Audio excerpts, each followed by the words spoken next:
योगेंद्र जी, क्या अशोक गहलोत खुद के बनाए राजनीतिक चक्रव्यूह में ही फंस गए हैं क्या? क्योंकि जिस तरह से वो तो नहीं चाहते कि सचिन पायलट मुख्यमंत्री बने, तभी तो उन्होंने सीपी जोशी का नाम आगे बढ़ा दिया आला कमान के सामने। देखिए आंचल, राजनीति क्या होती है और राजनीति का असली चेहरा क्या होता है, ये पूरा जो कांग्रेस का एपिसोड चल रहा है वो दिखा रहा है। और ये आज नहीं दिखा रहा है, ये जब से चुनाव हुए तब से दिखा रहा है। सबसे पहले चुनाव के अंदर सचिन पायलट ने मेहनत की, कांग्रेस को सत्ता के द्वार पर लेकर आए। फिर उसके बाद सत्ता की जो कुर्सी थी उनसे छिन गई, अशोक गहलोत मुख्यमंत्री बन गए। उसके बाद उन्होंने सत्ता की वो जो कुर्सी थी मुख्यमंत्री पद की, उसको छीनने की कोशिश की और उसके बदले में प्रसाद ये मिला कि उनका सब कुछ छिन गया। उसके बाद वो सड़क पर संघर्ष करते नजर आए। उसके बाद उनको पार्टी से निकालने के लिए तमाम कोशिशें की गई। जिन जिन शब्दों से उनको नवाजा गया, नालायक, निकम्मा, नकारा, अंग्रेजी में गिटर पिटर करने वाला, उन शब्दों से उनको निकारा गया। तो ये देखा जाए तो किसी राजनीति की थ्रिलर, सस्पेंस और ड्रामा फिल्म की तरह अगर आप देखेंगे, पूरे 3.5 4 4 साल का कार्यकाल आप देखेंगे तो आपको नजर आएगा। अब आपने दो सवाल यहां पूछे हैं, जो बहस हमारी चल रही है। एक सवाल आपने पूछा कि क्या अशोक गहलोत राजनीतिक चक्र में फंस गए हैं, तो मेरा जवाब होगा कि बिल्कुल, अशोक गहलोत अपने ही बनाए हुए राजनीतिक चक्रव्यूह में फंस चुके हैं। देखिए, अशोक गहलोत जादूगर हैं और मैं जादू की थोड़ी समझ रखता हूं। बहुत बड़े जादूगर थे, जादूगर हुडनी। उनकी विशेषता यह थी कि उनको 7 तालों में बंद करके, चेन से बांध के, उनको बक्से में बंद करके समुद्र में फेंक दिया जाता था और वो वापस निकल के बाहर आ जाते थे। पर उनकी जिंदगी का अंत यह हुआ कि अंत में वो एक बार फेंके गए, अपने ताले नहीं खोल पाए और वो समुद्र के अंदर ही खत्म हो गए। अशोक गहलोत जी भी जादूगर हैं। उन्होंने पूरा एक चक्र यहां पर फैलाया अपने मुख्यमंत्री पद को बनाए रखने के लिए। उन्होंने पूरा चक्र फैलाया किसी भी तरीके से साइड लगाने या फिर सचिन पायलट को बाहर निकालने के लिए। और उसमें वो सारी हदें लांग गए, जितनी हदें वो लांग सकते थे, गांधी परिवार की मिजाज कुर्सी करने के लिए या स्वामी भक्ति दिखाने के लिए। और उसका नतीजा यह हुआ कि वो कभी नहीं चाहते थे मुख्यमंत्री के पद का छोड़ें, पर आज मुख्यमंत्री पद छोड़ना पड़ेगा। वो कभी नहीं चाहते थे कि मैं कांग्रेस का राष्ट्रीय अध्यक्ष बनूं, उनको राष्ट्रीय अध्यक्ष बनना पड़ेगा। वो कभी नहीं चाहते थे कि सचिन पायलट सीएम पद के उम्मीदवार के रूप में माने जाए 2020 के एपिसोड के बाद में, लेकिन आज सचिन पायलट सबसे आगे चल रहे हैं। इसलिए मैं आपको कह रहा हूं कि वो अपने बनाए चक्र में फंस चुके हैं। इस चक्रव्यूह का अंत क्या होगा, ये एक बड़ा सब्जेक्ट हो गया, लेकिन इस चक्रव्यूह का अंत होगा जब 2024 को चुनाव होंगे केंद्र के अंदर। उसके जो रिजल्ट आएंगे, उसके बाद इस चक्रव्यूह का अंत होगा। इस चक्रव्यूह के भंवर में फंस के रह जाएंगे अशोक गहलोत, या इस चक्रव्यूह से आगे निकल के किसी नई ऊंचाई को छुएंगे। ये बड़ा इंटरेस्टिंग सब्जेक्ट होगा, पहला। अब दूसरा सवाल ये उठता है कि जैसा अभी देव जी भी कह रहे थे और स्वर्णिम जी ने कहा, स्वर्णिम जी कांग्रेस के प्रवक्ता हैं, उन्होंने बिल्कुल अपनी ऑफिशियल लैंग्वेज कही कि यहाँ पर विधायक दल की बैठक होगी, उसके अंदर पर्यवेक्षक आएंगे, फिर वो चुने जाएंगे। लेकिन कांग्रेस की सच्चाई ये है कि वहां एक ही पर्यवेक्षक है, एक ही निर्णायक है, और वो है गांधी परिवार। अशोक गहलोत बार बार कहते रहे मैं मुख्यमंत्री पद भी संभाल सकता हूं। तो आपके शो में मैंने आपको याद करें, मैंने भी कहा था कि वो सब कुछ बन जाएंगे, मुख्यमंत्री पद नहीं छोड़ेंगे। लेकिन जैसे राहुल गांधी ने एक स्टेटमेंट दिया कि उदयपुर का हमारा जो सम्मेलन हुआ था उसके अनुसार हमें चलना होगा और एक व्यक्ति एक पद का सिद्धांत होगा, अगले ही पल अशोक गहलोत के सुर बदल गए और उन्होंने कहा कि हाँ हाँ बिल्कुल, मैं वही पद संभालूंगा, उसकी वही जिम्मेदारी है। किसे मुख्यमंत्री बनना है, ये कितनी ही फॉर्मेलिटी कर लें, कितना ही विधायक दल की बैठक बिला लें, लेकिन कुल मिलाकर के हो ही वही जो गांधी परिवार रची रखा, वही होगा जो गांधी परिवार वहां पर रखने वाला है, पहला। दूसरा ये है कि क्या सचिन पायलट बन पाएंगे। देखिए, एक आड़ अशोक गहलोत जी ने लगा दी है। उन्होंने कहा है कि जो विधायक चाहेंगे, जो राज्य के हित में होगा, वो मुख्यमंत्री बनेगा। और अशोक गहलोत जी के सारे अगर 3.5 4 साल को देखेंगे आप, तो राज्य के हित में सचिन पायलट तो नहीं है। अगर जिस तरीके से विधायकों को उन्होंने इकट्ठा किया, उसके अनुसार विधायकों के हित में भी सचिन पायलट तो नहीं है। तीसरा, जो विधायकों के सुर बदल रहे हैं, जो अभी हमने वीडियो यहां पर देखा, चाहे बाबुल नागर हो, अशोक चांद्रा का भी सुर कुछ कुछ बदला हुआ है, चाहे वो बसपा के विधायक हो।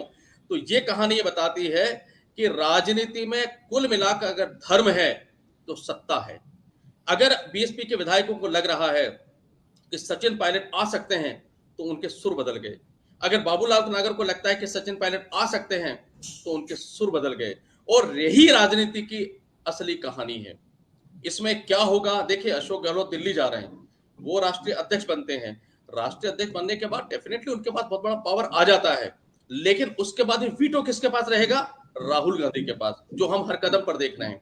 ऐसे में आने वाला जो 1 महीना होगा, अगर इनके सामने कोई और प्रत्याशी खड़ा होता है तो फिर ये ड्यूरेशन बढ़ जाएगा। अगर प्रत्याशी नहीं खड़ा होता है और ये निर्विवाद चुने जाते हैं तो पटाक्षेप जल्दी होगा। इस बीच में जो पीरियड होगा उसमें आंचल जी आप देखिएगा कि बड़ा इंटरेस्टिंग सब्जेक्ट होंगे।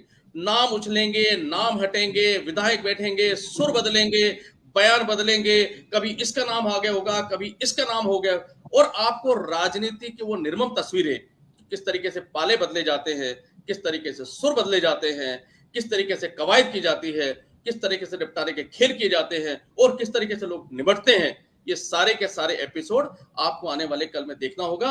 आप और हम इसी तरीके से शो करेंगे और उसका पूरा हम विश्लेषण करते रहेंगे। लेकिन यहाँ पर योगेंद्र जी आपसे जानना चाहेंगे कि 2 नाम इस वक्त में सामने आ रहे थे कि एक अशोक गहलोत का गुट, एक हो गया सचिन पायलट का गुट। यदि अशोक गहलोत मुख्यमंत्री नहीं बनेंगे तो सचिन पायलट बन सकते हैं, लेकिन क्या आलाकमान इसी आधार पर फैसला लेगा या किसी और बात पर भी मंथन करेगा? वो कास्ट सेक्टर को भी देखेगा या पूरा उस तरीके से मंथन करेगा जिस तरह से शुरुआत में मंथन किया गया होगा? आंचल, थोड़ा सा और इसको ब्रॉड वे में हमें देखना पड़ेगा अब, और हमें देखना होगा कि इसमें कौन कौन से फैक्टर हैं। आज की तारीख में यह मान लेना कि सचिन पायलट की झोले में मुख्यमंत्री पद आ सकता है, मुझे लगता है बहुत जल्दबाजी है। ये कह देना कि इतना जल्दी अशोक गहलोत सरेंडर हो जाएंगे और सचिन पायलट को एक्सेप्ट कर लेंगे, मुझे लगता है ये बहुत जल्दबाजी है। क्योंकि आप इसके अलग अलग फैक्टर को देखिए। हम जब विश्लेषण करते हैं तो हमें सारी चीजों को समग्र रूप से देखना होता है। सबसे पहले इसमें बड़ा फैक्टर है गांधी परिवार, और गांधी परिवार वीटो पावर है। वो जो चाहेंगे वो जो होगा, उसे डिनाई करना छोड़ना असंभव है। गांधी परिवार में 3 लोग हैं, एक सोनिया गांधी हैं, एक राहुल गांधी हैं और एक प्रियंका वाड्रा हैं। ये 3 लोग वहां पर हैं। जो सोनिया गांधी हैं, डेफिनेटली इसमें कोई शक नहीं है कि अशोक गहलोत उनके क्लोजर टू क्लोज हैं, अत्यधिक विश्वसनीय, अत्यधिक निकट। और कहीं न कहीं सोनिया गांधी उनसे इतनी कन्विंस है कि उन्होंने मुख्यमंत्री पद का उनको सौंपा। सोनिया गांधी की एक इच्छा है, जैसे कह सकते हैं कि किसी मां की इच्छा हो सकती है, कि उनके जीवन काल में राहुल गांधी इस देश के प्रधानमंत्री बन जाए। ये निर्विवाद सत्य है और इसीलिए सारी कवायद की जा रही है। और उन्हें लगता है कि ये अगर कोई कर सकता है तो वो जादूगर अशोक गहलोत ही कर सकते हैं। और यहां पर सारी चीजें खत्म हो जाती है, यहीं पर वो कन्विंस हो जाती हैं। क्योंकि जिस तरीके से इन्होंने ईडी के ऊपर सारा दिल्ली रह के पूरा कैंपेनिंग चलाया, जिस तरीके से लगातार ये बयान देते रहे, जिस तरीके से गुजरात में पिछली दफा इन्होंने 17 सीटें लेकर आए, जिस तरह से गुजरात में मुख्य पर्यवेक्षक बनाया, ये सारी चीजें बताती, उन्होंने भी शो करने की पूरी कोशिश की कि हाँ, मैं 100% अंध आंखों पर पट्टी बांधकर गांधी परिवार के साथ हूं। तो सोनिया गांधी 100% कन्विंस है कि अगर कांग्रेस का कोई तारणहार है तो अशोक गहलोत है, और अगर कोई तारणहार है तो उसकी बात सोनिया गांधी नहीं माने, असंभव है। इस केस में पहला सवाल उठता है कि क्या सोनिया गांधी अशोक गहलोत कहेंगी, उसकी बात को डिनाई कर देंगी? और अशोक गहलोत बार बार डायरेक्टली इनडायरेक्टली ये समझा रहे हैं कि राजस्थान के हित में सचिन पायलट नहीं है। जैसे उन्होंने भी कहा कि जो विधायक चाहेंगे जो राजस्थान के हित में होगा वो हम करेंगे, तो राजस्थान के हित में उनके नजर में सचिन पायलट नहीं हो सकते, पहला। अब दूसरा फैक्टर आता है राहुल गांधी। देखिए, राहुल गांधी डेफिनेटली अशोक गहलोत के उतना क्लोजर नहीं है जितना सचिन पायलट के क्लोजर है, क्योंकि उनके बाल सखा हैं। अशोक गहलोत जो बाल सखा थे वो थे राजीव गांधी के, जो राहुल गांधी के फादर हैं, पिता हैं, उनके साथ थे। वो एक गैप यहां पर है। लेकिन चूंकि सोनिया गांधी के क्लोजर हैं तो डेफिनेटली उनको उतना पूरा सम्मान देते हैं, और उन्हें भी कहीं कहीं लगा कि जितना प्रोवोक कर रहे हैं, जितने तरीके से ये साथ देते हैं, तो इनकी बात मुझे माननी चाहिए। लेकिन उन्होंने अभी जो पिछले 3 दिन के अंदर अपना रुख दिखाया है, वो बताता है कि वो सोनिया गांधी की तरह अंधभक्ति या अंधे होकर अशोक गहलोत की बात को नहीं मान सकते। लेकिन उनकी परेशानी यह है कि कांग्रेस पार्टी को चलाने के लिए, केंद्र में लड़ने के लिए, और साधन संसाधन जो कांग्रेस पार्टी को चाहिए, उसका जिस तरीके से संचालन अशोक गहलोत करते हैं, उनको वो दरकिनार नहीं कर सकते। तो एक तरह से 50% भले ही उनका झुकाव सचिन पायलट के ऊपर हो, लेकिन 50% उनका झुकाव अशोक गहलोत पर होगा। दूसरा, तीसरा, अब हम आते हैं प्रियंका वोड्रा की तरफ। प्रियंका वोड्रा 100% सचिन पायलट के पक्ष में है और उनके जो मुख्य सलाहकार हैं आचार्य प्रमोद कृष्णम, उन्होंने जो बयान दिया था उसे याद करिएगा कि इस सावन में अभिषेक होगा सचिन पायलट का। वो सीधा सीधा इशारा था, वो छुपाते भी नहीं है इस बात को। उन्होंने साफ कहा कि रेल के डब्बों को बदलने से कुछ नहीं होगा, रेल का इंजन बदलना होगा। और राजस्थान में रेल का इंजन अशोक गहलोत थे, तो वहां बिल्कुल स्पष्ट है 100% सोनिया गांधी वो करेंगे जो अशोक गहलोत चाहेंगे, 50% राहुल गांधी डिपेंड है अशोक गहलोत के ऊपर, और 100% जो प्रियंका वोड्रा है वो डिपेंड करती है सारा का सारा पायलट के ऊपर। वहां की कहानी है। अब आते हैं हम राजस्थान के ऊपर। देखिए, राजस्थान के जो विधायक हैं बड़ा बैलेंस गेम खेल रहे हैं कांग्रेस के इस समय।